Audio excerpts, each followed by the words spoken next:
Hello दोस्तों, कैसे हैं आप सब। आशा करता हूँ आप सब अच्छे से होंगे। स्वागत है आपका हमारे अपने चैनल पर, जहाँ आपको समय समय पर क्रॉसड्रेसिंग स्टोरीज देखने को मिलती हैं। जिन दोस्तों ने अभी तक हमारे अपने चैनल को सब्सक्राइब नहीं किया है, हमारे अपने चैनल को सब्सक्राइब करके हमें अपना सहयोग ज़रूर दीजिए।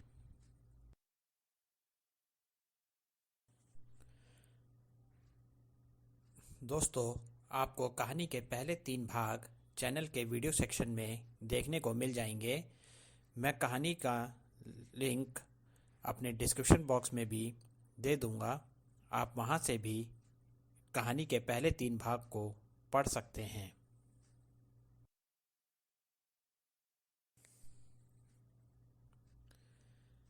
हमारी आज की कहानी का शीर्षक है सुरेश बना सुरेखा, और यह कहानी का चौथा भाग है।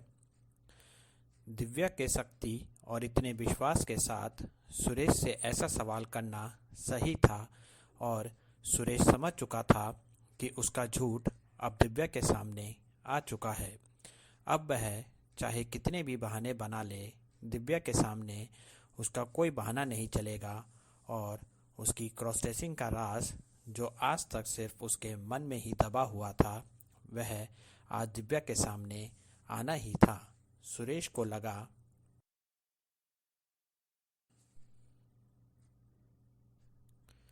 कि अब दिव्या को अपनी क्रॉस ड्रेसिंग का राज बताना ही पड़ेगा। इसलिए वह दिव्या के सामने अपने दोनों हाथ जोड़ते हुए अपने घुटनों के बल बैठ गया और बोला कि वह सब कुछ सच बता देगा, पर यह राज सिर्फ वह अपने तक ही रखे।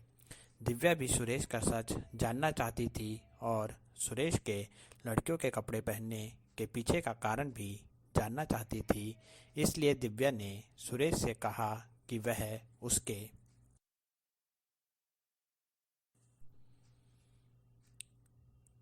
राज को सिर्फ अपने तक ही रखेगी और घर में किसी को कुछ नहीं बताएगी। सुरेश के पास दिव्या पर विश्वास करने के अलावा और कोई विकल्प नहीं बचा था। इसलिए सुरेश ने दिव्या को अपने बचपन से अपनी क्रॉस ड्रेसिंग की बातें बतानी शुरू कर दी। सुरेश ने दिव्या को बताया कि घर में बहनों की संख्या ज़्यादा होने से उसका मन भी उनका भाई ना बनकर उनकी बहन बनकर रहने का करता है। सुरेश ने दिव्या को बताया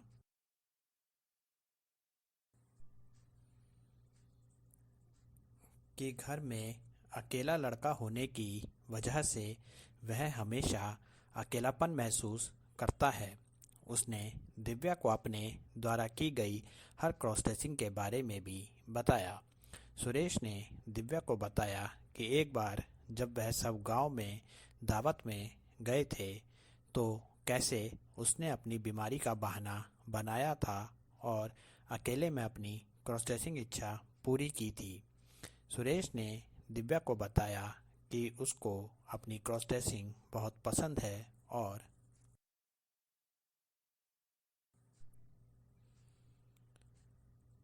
उसे इसमें बहुत मज़ा आता है। सुरेश ने दिव्या को यह भी बताया कि जब उसने उसे सपना के कपड़ों में पकड़ लिया था, तो अपना क्रॉस ड्रेसिंग राज छुपाने के लिए उसने स्कूल में नाटक वाला झूठ बोला था।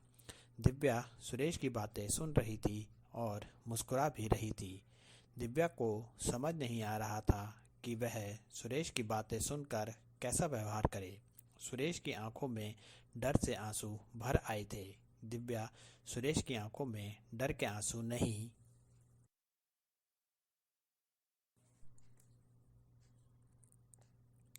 देख पा रही थी।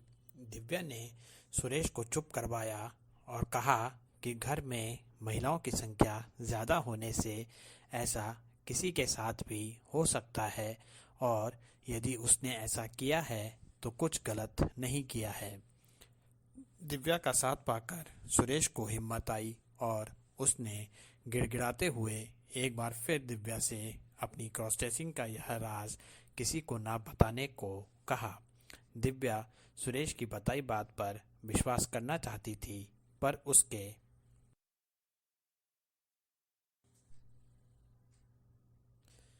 लिए इस बात पर विश्वास करना इतना आसान नहीं था। उसे समझ नहीं आ रहा था कि वह सुरेश की बात पर कैसे विश्वास करे, इसलिए उसने सुरेश से कहा कि वह अकेले में कभी उसके साथ अपना क्रॉस ड्रेसिंग वाला रूप उसे बनाकर दिखाए। एक दिन मौका देखकर दिव्या और सुरेश घर में अकेले रुक गए। सुरेश उसके और दिव्या के अकेले रुकने के पीछे दिव्या की मंशा जानता था। दिव्या ने सुरेश की बात पर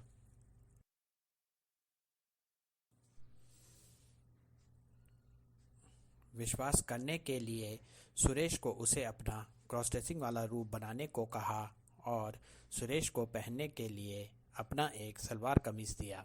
सुरेश मन ही मन सलवार कमीज को देखकर बहुत खुश हुआ। किसी भी बहाने से उसकी क्रॉस ड्रेसिंग इच्छा पूरी हो रही थी। वह इस बात से खुश था। दिव्या पर सुरेश का विश्वास अब पक्का हो चुका था। सुरेश के पास भी कोई दूसरा रास्ता नहीं था सिवाय दिव्या को अपने क्रॉस ड्रेसिंग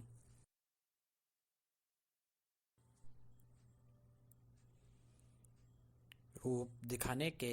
इसलिए इसने दिव्या का सलवार कमीज पहन लिया और जितना मेकअप वह करना जानता था उसने उतना मेकअप भी किया। जैसे हाथों में चूड़ियां पहनी, पाँव में पायलियां पहनी, माथे पर बिंदिया लगा ली, चुन्नी को सलीके से पहना और अपनी चाल में लचकपन लाते हुए दिव्या के सामने आ गया। दिव्या सुरेश को अपने सलवार कमीज में देखती ही रह गई। दिव्या ने भी उसे उसका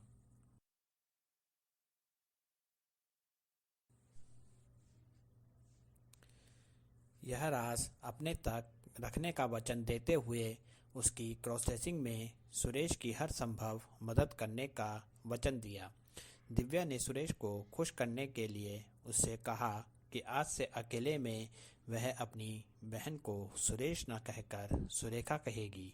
दिव्या ने सुरेश को भरोसा दिलाया कि वो घर में सबको समझाने की कोशिश ज़रूर करेगी और सुरेश और दिव्या अब आगे सबको कैसे मनाया जाए इस पर विचार करने लग गए।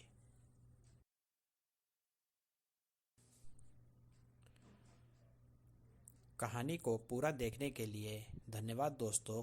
कहानी के अगले भाग में आप सब दिव्या और सुरेश की अपने परिवार के साथ क्रॉस ड्रेसिंग देखेंगे। मिलते हैं कहानी के नए भाग के साथ जल्दी ही। आपका अपना नयन भास्कर।